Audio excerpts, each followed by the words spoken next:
First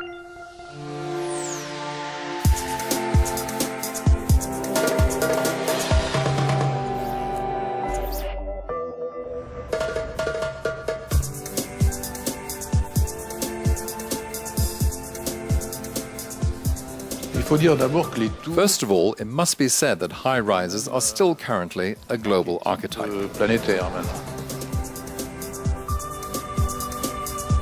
In 2001, a Qatari sheikh approached French architect Jean Nouvel, the creator of Barcelona's Torre Agbar.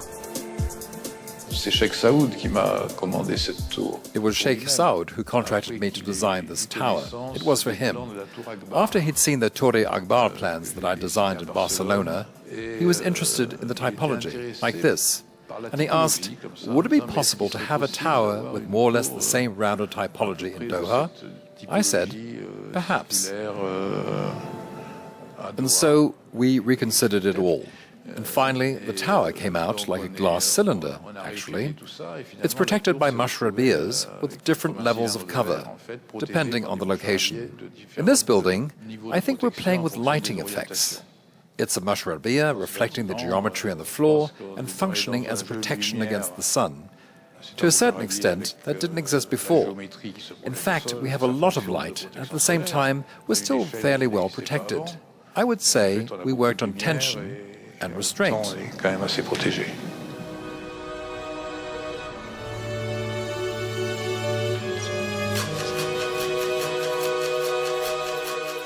We worked with more or less minimal components, with concrete, with aluminium, because they reveal the light better, making it at times reflective and at other times not. Something is always happening. It took 7 years to construct the 44 floors of the tower, which contains 50,000 square meters of office space. At the beginning, it used to stand alone on the Doha Corniche, but not anymore. At the time, I didn't know who would be my neighbors. I didn't imagine them to be so tall. I didn't know there would be so many. Actually, it's really surprising, because it's not the highest building anymore.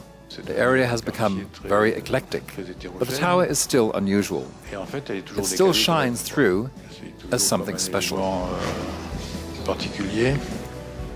We sometimes forget that architecture is a work of art. It's a pity, especially at a time when we're building more than ever. It's only of interest if it remains art, otherwise it's all pretty awful.